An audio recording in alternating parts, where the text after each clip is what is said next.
a group of young adults, young people, came from Monterey, and they were going to have a revival here in the neighborhood and reach out, spread the gospel. But one of the young adults was a young man named David Runhell.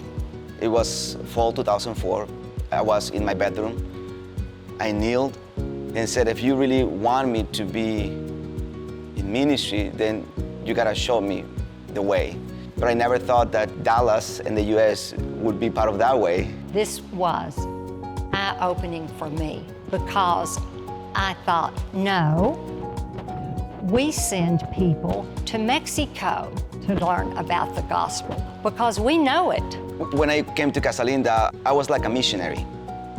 You know, one of the things that the missionary does is to learn the culture. And I had to learn the culture of the Spanish-speaking community, but also the English-speaking community. Our pastor, James Minor, saw in him a person who could fulfill a vision that he had of reaching out to and bringing in the community. The community in the 50s was filled of young couples, teachers, hardworking people, and English-speaking people. However, the community always was called Casa Linda.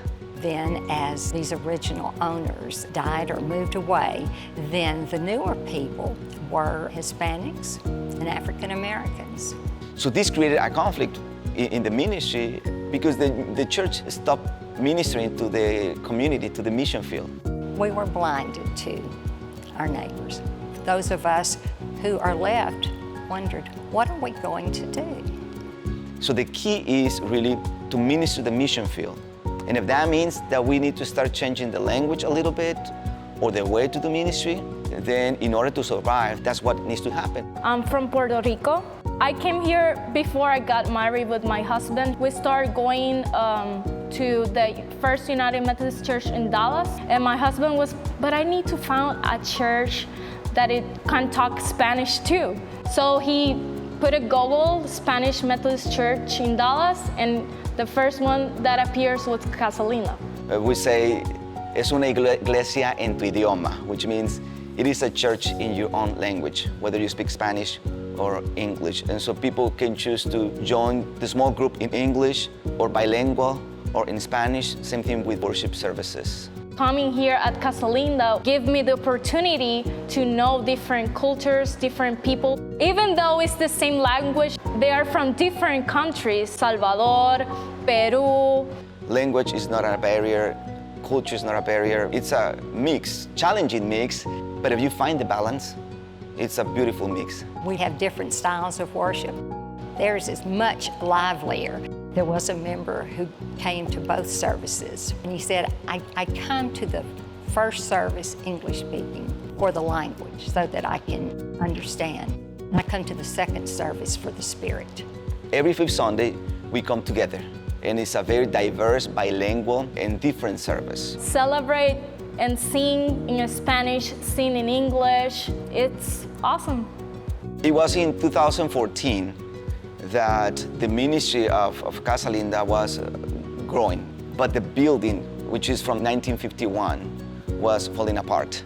It was really hard, really, to think about expanding when all your income had to go to fix this, fix that. After a time of discernment, we moved in faith and said, I think God is calling us to remain faithful to this community. And so we said, we're gonna stay, pray a lot, and see how we can deal with it. We don't have the budget to hire a contractor or a designer, but we have the people. All the Spanish membership, they do remodeling. So we put together a plan with this contractor, Gerardo Cavazos, and said, how about if we remodel the whole building, little, by phases, and we use our people, and we just raise funds to buy the materials. Pastor Davis talked to me, you're the captain, so you need to find the people. Okay, this is the plan. Bathrooms, hallway, this is the colors. The guys put floors, the guys put drywalls, the guys do carpenter. It's hard how they do it. After 8 p.m. when they finish work, they come and they continue working, but in their church. And so this has created some ownership on behalf of each of them. They don't say anymore, oh, this is the church where I go to, but now they say, this is my church. This is the time. Pay back. So God give you, you need to give God. Our vision is pointing people to Jesus Christ. And normally that means people that are not yet in the church, which means that we are always looking outside. I continue nurturing the understanding of how we can be a relevant church in a neighborhood that is constantly changing.